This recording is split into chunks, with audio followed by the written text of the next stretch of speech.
Man. Okay. Hi, y'all. Look it. I've got Настя in the studio yet again. I'm so happy to see her. Same here. Same here. So how are you today? Are you ready to do some accent and identity work? Let's call it that. Yeah, yeah. And I'd also like to start off, like at the beginning of our session, to flip the script somewhat Yeah. and be the one asking questions, because right, I'm a teacher too, and I need to wear my teacher's hat for a minute, Please do. Uh, Please do. Yeah, to avoid this hierarchy thing kicking Yeah, in. fuck that shit. Right. So take the hat. There you go. Yeah, and just a couple of questions. One of them was inspired by like the end of our previous episode where somehow we arrived at talking about music school and the fact that I went there. And yeah, I went to music school for 7 years, majoring in balalaika, actually. What? So, yeah, Wow. That is so uncanny. Oh my God. All right. I've never met anyone. I've never been close with anyone. Okay, cool. right. Uh-huh. So I felt like I had to say it. So I started recalling those days and yeah, because remember I asked you about shadowing and you told me like at music school you do this thing over and over and over again. Yeah, but also I remember that a very important part of practice at music school was feeling bad about myself. So my teacher, she made sure to inject, a little bit of inadequacy every time. So, so I'm wondering, I mean, covering it with this, no pain, no gain thingy. Because, if you aren't feeling a little bit bad about yourself, a little bit, it means you're not making progress. It means you're not working hard. Right? Okay. I know you've just okay, but the question is, do I agree or Sort of. So, I mean, because if Russian, so my hypothesis, so if post-Soviet people come with a lot of anxiety, would it be fair to kind of use this anxiety, to leverage this anxiety a little bit?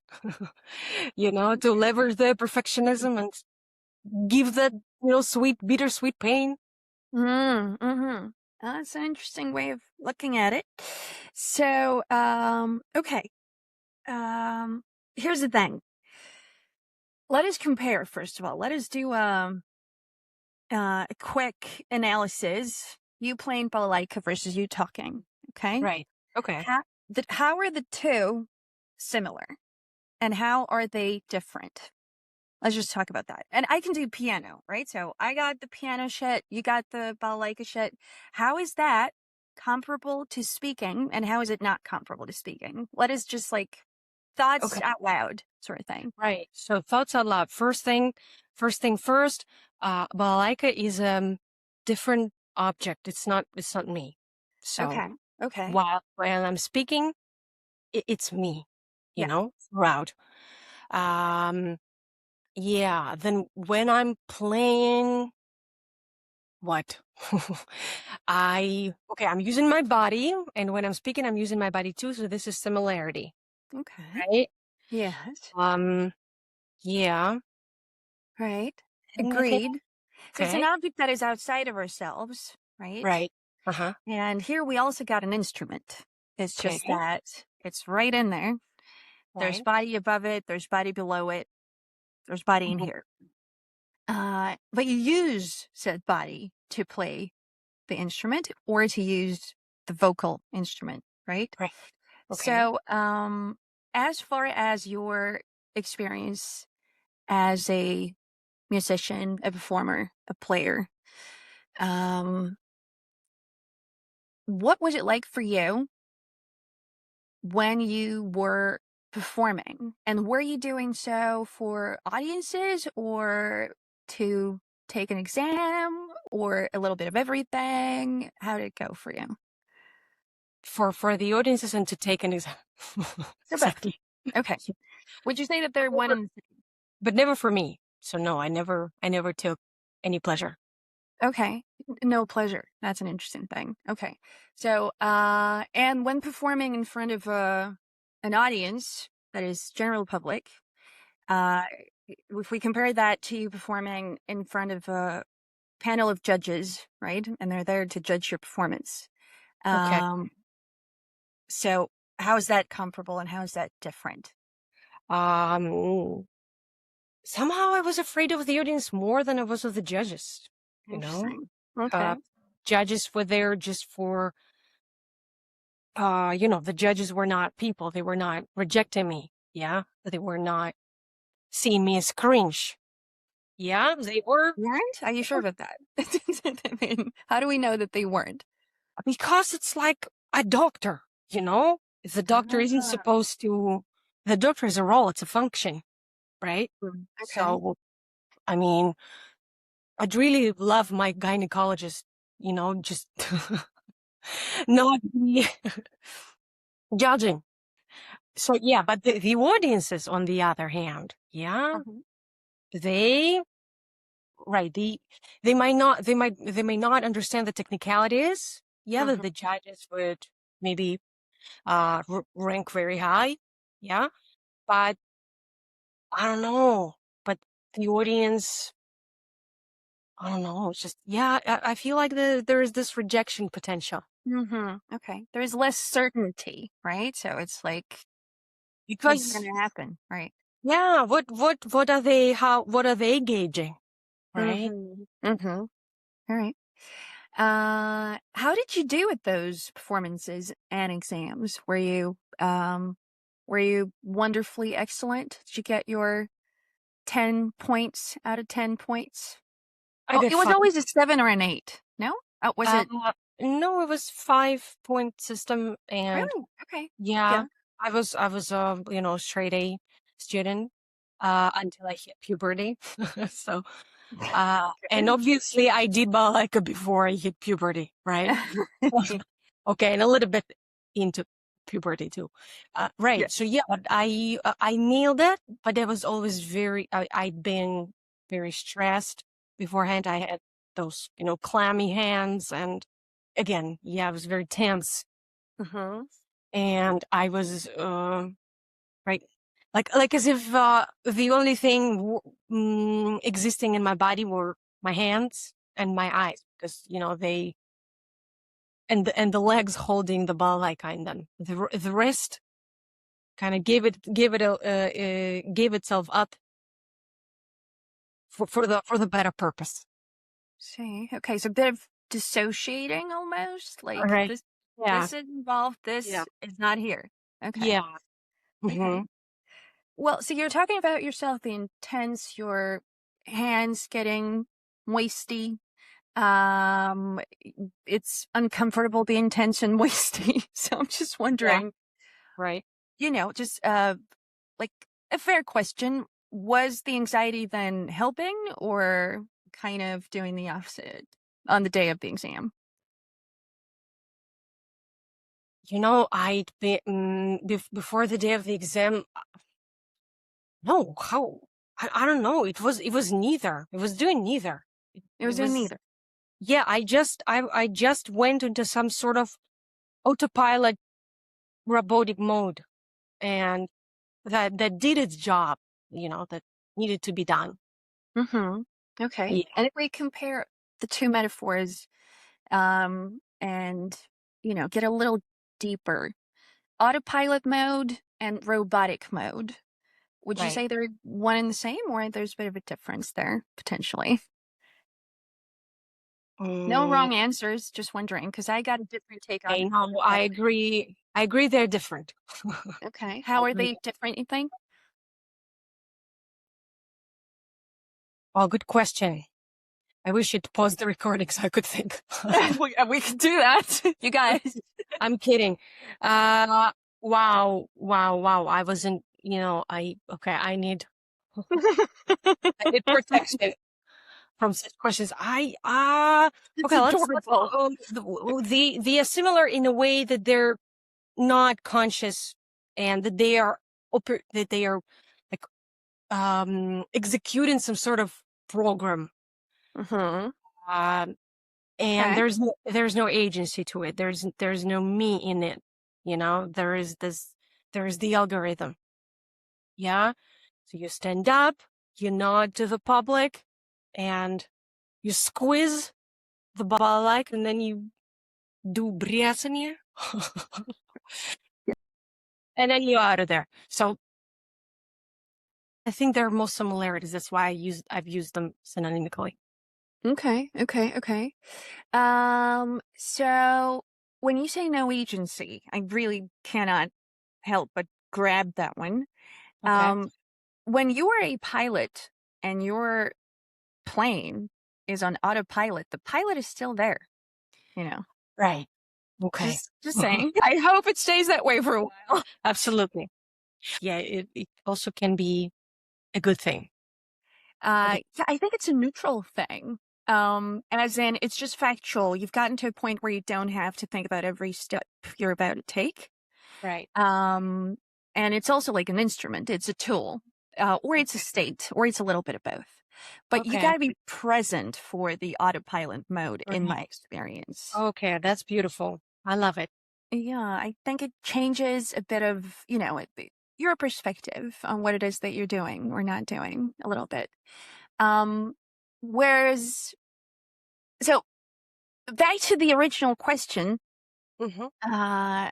should we leverage one's anxiety in getting them to a place where they're better, whatever that is, right?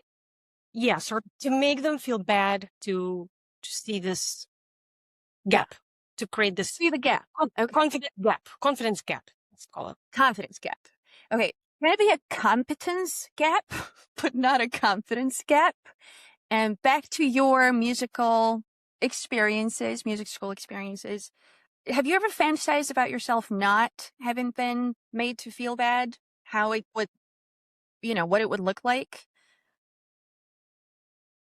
I feel like some sort of inadequacy must always be present. Okay. Define inadequacy. Feeling shitty about what I've done, what I'm doing. Okay, so feeling like something's lacking and not feeling good about it, basically, yeah? Yeah, I suppose so. All right. And if you do feel like you're adequate enough, quote unquote, right? You think it kind of gets one to a place where they don't do anything, they don't contribute. Yeah. What is it that happens, you think? I want to say it in Russian because I think it's That's very all right. Yeah. emotionally loaded in Russian. Я расслаблюсь. И Yeah, that's interesting. Okay. And that's a really important one though. Can we try and translate it just to, I think it might be of importance to us. Yeah, maybe I'll let myself go. I think I let myself go. Right. Yeah. So the expression to let one go, right? It's got two connotations. So First, let my people go.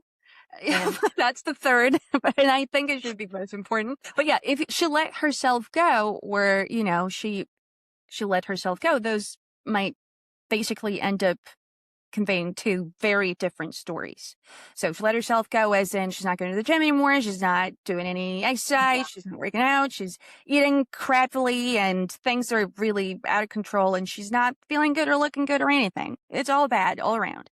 Whereas the alternative, she let herself go, is basically what you said in Russian. She relaxed. Okay.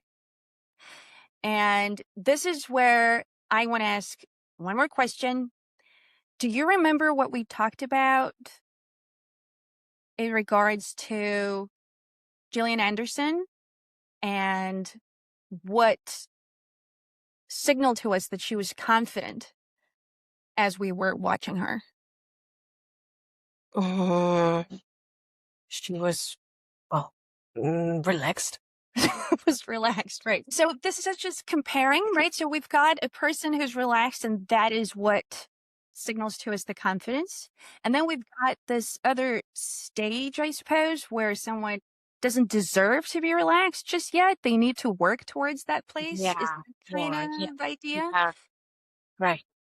Before you can relax, you have to work hard, right?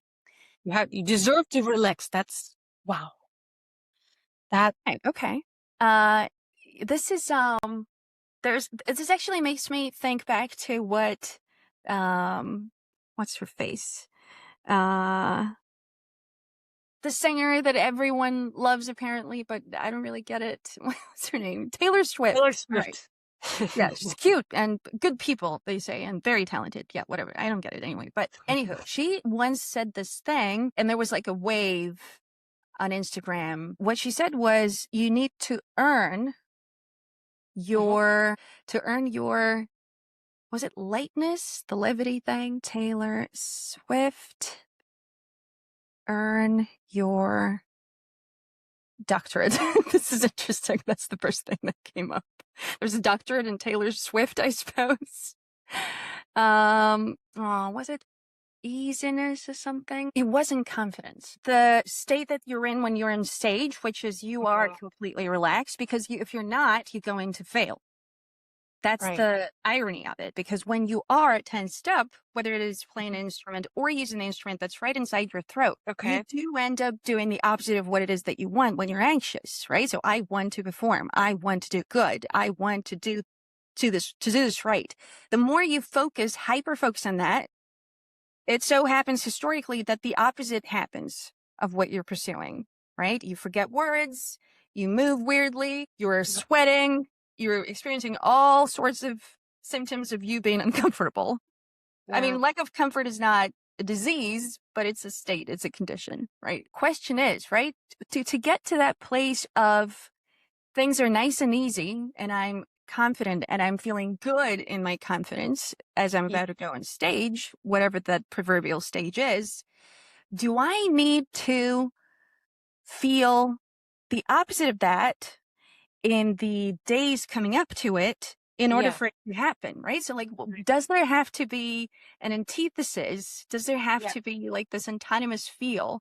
Do you have to suffer in terms of how you feel in order to get in place? Like in athletics, I think that definitely works. It's just the way it is, because there's actual physical pain involved. But as far as speaking and singing, doing things with your voice, it might, the joke's going to be on you, because when you talk, it's not just getting out on stage, performing, and then getting back off and not talking anymore. So it's your permanent state talking, right?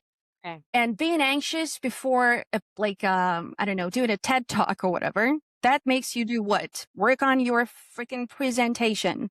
It makes you do it several times, run it in front of people, get ready, right? So the readiness, the earning of that state of confidence. But do you have to feel bad as you make the slides? Do you have to feel terrible about yourself? Or is that going to, again, be in the way of you being more or less efficient or productive? So I think that philosophy is really, there's a lot of like illogical little points to it. It's like we were sold something that doesn't make a whole lot of sense if you really come to think of it. What do you think? Because I'm talking and talking. I need to shut up. No, I love it. You don't have to feel bad about yourself while making slides. It's fantastic.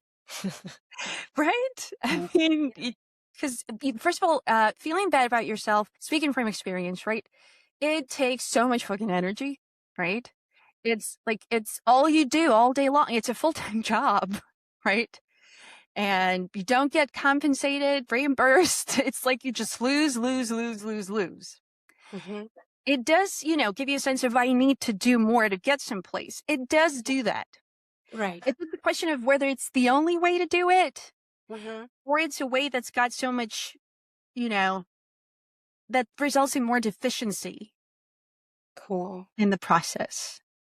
Great. And in my experience, it really does. Like, it kills you slowly.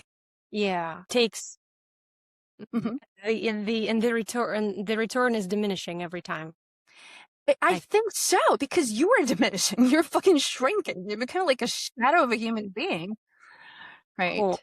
So that was my first question actually, but I have one more. Okay.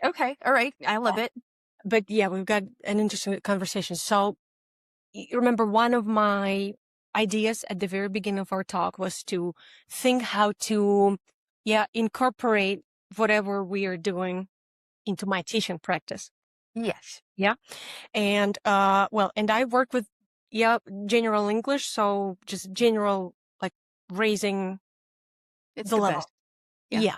So and thanks God, right now I don't have people who tell me stuff like be stricter with me or like punish me or Good. insult me, humiliate me, because this is what motivates me. Right. Yeah. But what you've described with making slides versus feeling anxious before the presentation, I have this idea that we don't have to feel bad and uncomfortable while we're in class, but I, as a teacher, have to think of ways to create really uncomfortable situations, like outside of our regular classes, so they could come and experience this anxiety as if they were given it, as if they were given a TED talk, or as if they were playing the balalaika. So Yeah. it was an event for them, not the experience. Awesome. Well, would you say that to feel uncomfortable and to feel bad are also one and the same? No, they're not. But for many, They overlap for overlap. sure. Yeah. So, feeling uncomfortable may trigger feeling bad.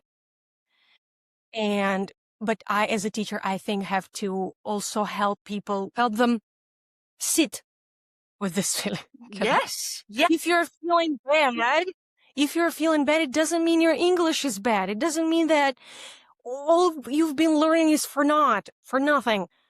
Just notice it and, don't run away from it. Just be be in it for a minute, because after that you can ultimately relax. Yeah. Because you've kind of said, oh yeah, this sounds terrible. Or, oh yeah, I forgot everything. And then you got nothing to lose and you relax. Absolutely right. There's this duality. I totally agree. Thing is, like, as we do therapy, this quasi-therapy or therapy, right? What happens is we learn to listen to our feelings, but also we learn that we shouldn't always trust our feelings. Yeah. And this is like and somehow we need to make sense of that, right? Awesome. Yeah. Sometimes, very, very, very double messaging here, right? Sometimes Totally. they are just feelings. Yeah, they are. You don't have to act on them. You don't have to see them as facts. They're just feelings. Yes. Wow, great talk. Agreed. Right. I'll have to think about. I would like to ask you the second question about circling back to the robotic. This question is both for me as a student and for me as a teacher, right?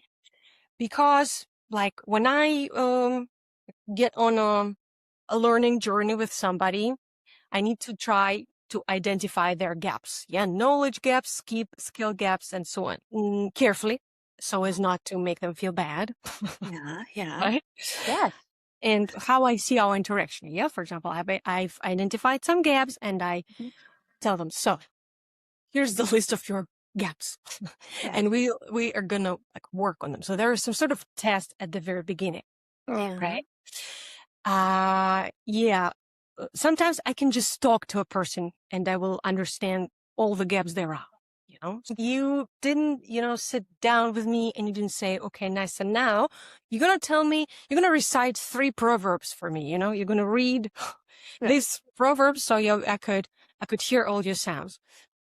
And, so combining this with robotic, I'm getting there. So first question. Do you think you ever do this? If you don't, why not? So why didn't you test me at the very beginning, or are you testing me as we speak? And second part of this question is the robotic thingy. Let me show you something, and I want to show everyone something. I wonder what you think of this. This is, have you ever seen this Elsa thingy? I have heard of her, definitely. Yeah. Yeah. So the thing is that this does exactly what I've just asked you. Yeah, I will read this sentence and it will evaluate Mm-hmm. me. Mm-hmm. Okay. You want to do it? Yeah. Okay, I can do it. So, click to play sample. What does it do? This summer, I will visit a new country with 2 of my best friends. Okay, now I'll go. Oh my God. This is anything but Gillian Anderson. I know. Pretty much the Yeah. opposite. Oh my God, I forgot already. This summer, I will visit a new country with 2 of my best friends. This summer, I will visit a new country with 2 of my best friends. So, Look at you go. yeah, thanks God. And you see, it's given some sort of, like what I missed or something. So normally there's an explanation. It works on phone too. So what do you think? Okay, cool. So, okay. First of all, well, there's 2 questions, right? It's twofold. What was the first bit? Oh, why didn't I test you the Yeah. same-ish way? And what do I make of Elsa doing the analysis for me? Yeah. What Okay. do you think? Versus a person, a real person, is what you're saying. Okay. Let's start with the first one. What do you think of this idea of testing pronunciation? Do it. Of course I do it. Right. Because someone comes in and what is it that they want to do? Well, first of all, I ask them, why are you with me before we talk about anything or test anything or go into anything? We always do the questionnaire because I don't want the test without the questions. And if someone refuses to do the questions, I'm not going to work with them. I'm like, okay, well, that's just, you're not my client. Like, I don't want to just fucking drill sounds with you. Go find someone. Go talk to Elsa about that, right? So, I mean, she's always there for you. But yeah, okay. So I need of course, there's the technique, right? Right. It's just that I'm always, I'm not as Elsa-esque about it. I'm not going to be like, this is right, this is wrong, this is wrong-ish. I'm all about options, right? As in, this is what you've got. This is what's on the table for you. Let's make some choices, right? Like you're doing this definitely works. You're doing this, and this is not, you know what they call it? The goal accent. So it's not like you've got your accent and then there's the American accent and that's the only way to do things. You've got the L1, right? Then you've got the one that you have at this point in time. You've collected information over the years and you're producing something, and this is your point A, point 1, whatever you want to call it. But the accent that you are pursuing is your goal accent. And of course, when there's a goal, you need to know the fuck it is, right? So to see what the distance is between 1 and 2 and between A and B, of course there's some assessment involved, 100%. So long as you are not an asshole about it, it's fun even. So that in my experience. But as far as Elsa, well, I think she's going to get so smart so fast. And she's going to be a lot more like people, and it's not going to take a long time, I don't think. Okay. And she's going to learn empathy, and she's going to learn to be more precise, and she's going to learn to be more accurate when it comes to one's goals, what it is that they want to hear about, what it is they don't want to hear about. I think there's going to be so much sophistication to it before we know it that, she's going to be my competitor. You think? I think I know. Yeah. But but I think people are always going to be pursuing, I want a non-robot. Like there's always going to be this resistance, this, you know, and this is where, I win. Yeah. And I also think that, you said yourself that Elsa will keep improving. Yeah. And it will be perfect. At some, well, she's got that potential, I suppose, right? Yeah, and I think it will. Yeah, working with AI means never feeling good about yourself, because interesting thing, yeah. And that's when you said, so sorry to be talking over you, but I don't want to lose it. Yeah. Final thought is that it will perpetuate that perfectionism because I you'll think never. so. There's potential for that, Right. 100%. Yeah. Depends on how one looks at it, but yeah, my crowd, definitely. Like, what? This is not pursuable in the sense that it is not achievable. But this is where, when you said robot, robotic, when I heard that word, what I want to say, what I oppose to it is not being human necessarily, but being alive, you know? It's not that robots are dead. Again, with AI the way it is now, it's fucking pretty much, it's very much alive. It's moving, it's mobile, it's changing. There's nothing dead about that. But it doesn't have a beating heart, right? Well, not yet. I don't fucking know what's about to happen, right? And it doesn't have those complexities to it in terms of consciousness and conscience. It just has language and it imitates having a consciousness, right? So I think that is a huge part of it, the differences that there are. And you are a person with a conscience and a consciousness. And it's like you're comparing apples and oranges, quite literally, right? So you're comparing yourself to a being that is not a being, that is artificial. That is in the name, right? And if you want to be artificial, then yeah, say to sound like Elsa. But you want the very fucking opposite of artificial. You want natural. And natural is beating heart, mistakes, not knowing what to say at certain times, and knowing how to fucking deal with it. So, you know? Slay. Yeah. That was Slay, yo. perfect. Yeah, that was great. Look at us go. Look at us go. Check it out. Check it out. So, okay. Do you want us to do a bit of practice? Right? Yeah. A bit of practice. Get those hearts beating. Yeah. Oh my God. Look at her go. All right. So what I want to try today is back to us being real.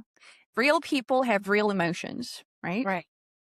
And I think in your practice, in what I do, it's important to look at sounds, speech, everything getting gelled together as something that's alive in the sense of it conveying feelings and emotions. And for that, whenever we look at a little piece, and today we're going to look at a piece featuring Lynette of Desperate Housewives. Yay! Who's our people. We want her. She works. That works. We are going to look at a little piece where she feels stuff and it's reflected in how she talks, right? Yeah. And I want us to actually try and think about how do we convey the same emotions? And is that something that you imitate, copy, emulate, just find in yourself? Let's try and look for that, right? Okay. So we got share. Lynette's job interview is what I have for you. There's a context, right? So it's a little piece, very teeny piece. We're not going to see the whole thing. Okay. It's quite a resume you got here. Northwestern, huh? Yeah, thank you. So, Lynette, how old are you? Mr. Vivinetto, not obligated to answer. It's the law. Right. I was only asking because I also went to Northwestern. I thought maybe we crossed paths there. Oh. What year did you graduate? Well, if I was dumb enough to answer that, I never would have gotten into Northwestern. I understand, but I'm going to be honest here. We have certain accounts that cater to specific demographics. Okay, I'm going to stop you. What is this obsession with age? I am a vital woman with passion and a library of knowledge when it comes to this industry. Why doesn't that count for something? What I'm saying is we just landed the Cosgrove's Revitalizing Serum account. It's an anti-wrinkle cream. And I need someone more mature who can identify with the... I'm 54.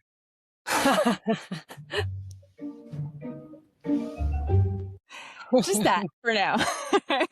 Oh, she's amazing. She's awesome. Wow. I just see my yeah. I would get triggered too. I would just. Oh, 100%. Too.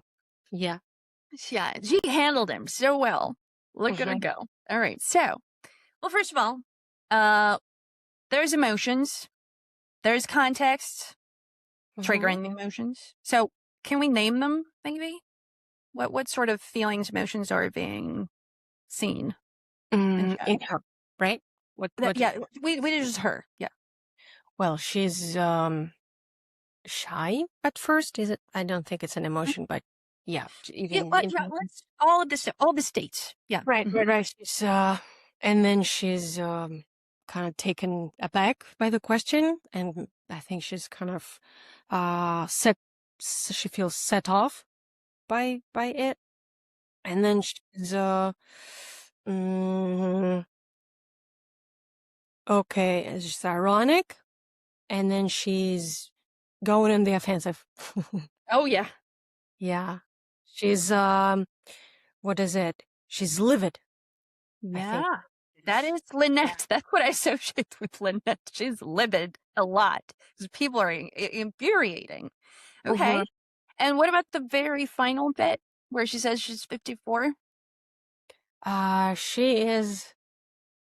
What is the word? It doesn't have to be like a description, but what happened there?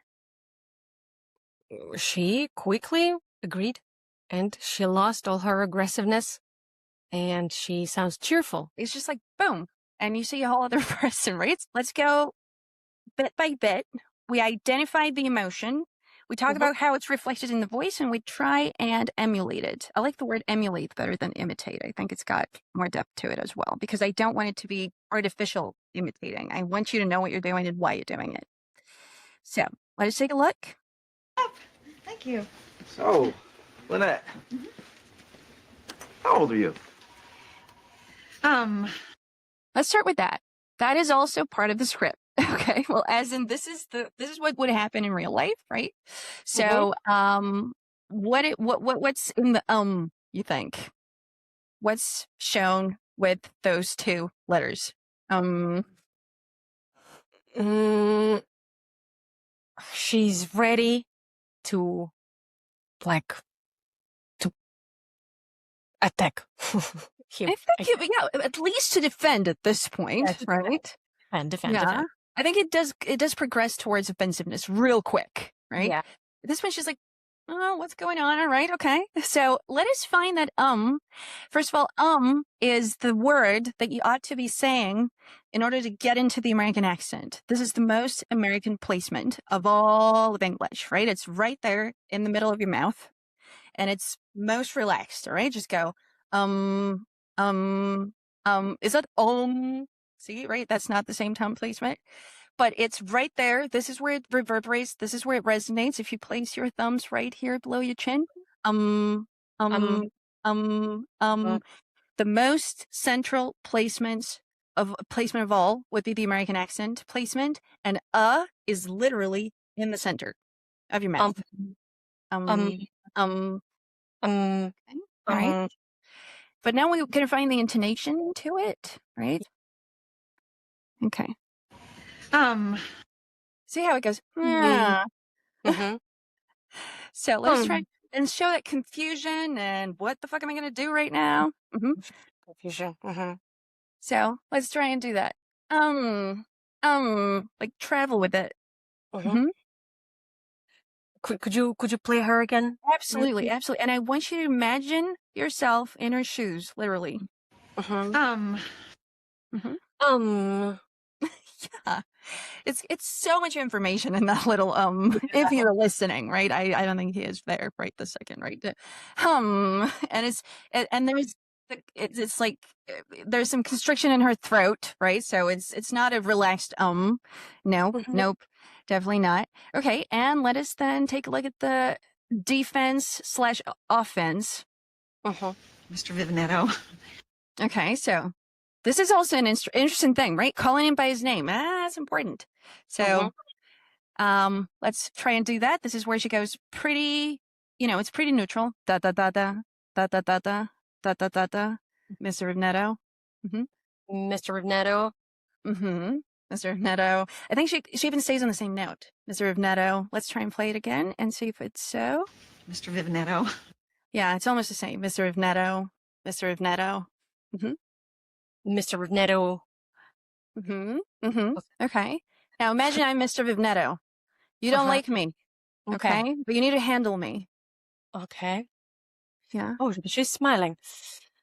No, I can't. Wow. Yeah. No, wow, that's so unnatural because in Russian we would go, yeah. There'd be no vowel, right? So we do want some release. That's true.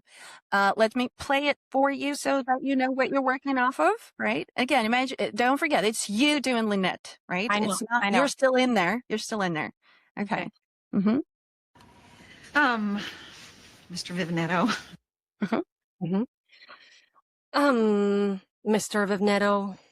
Vivinetto. I think there's a bit of a climb, Vivinetto. Like, it's like a little dip and then climb up. So it's like you go down and then back up, and that's why you pretty much stay in the same lane. Mr. Vivinetto.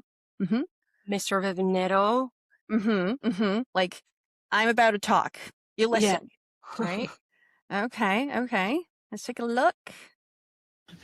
I'm not obligated to answer. It's the law.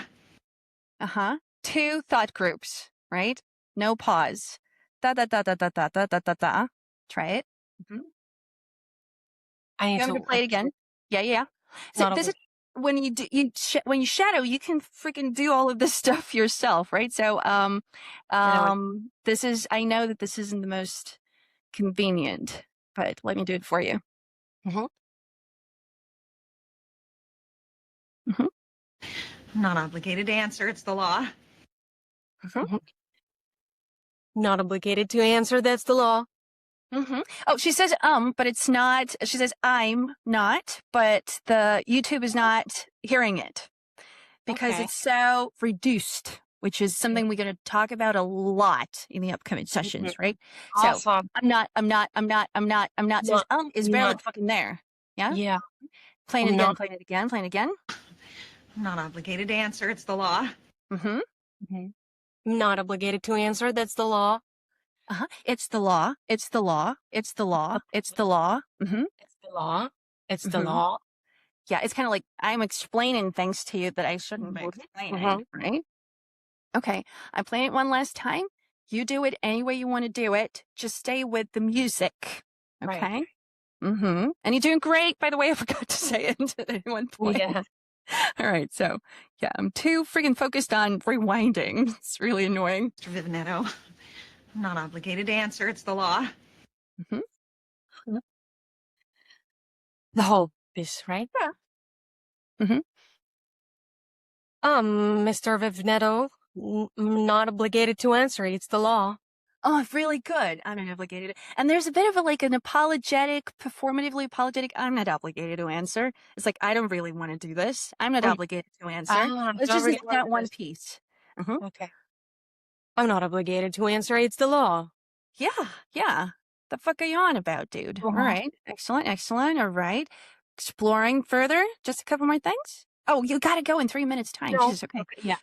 Okay. So, okay. Well, I think that's, you know what? It's important to know when to stop. So Okay. I'm going to do that so that I don't have you be anxious about having to go. That's not what I want in shadowing. Fuck no.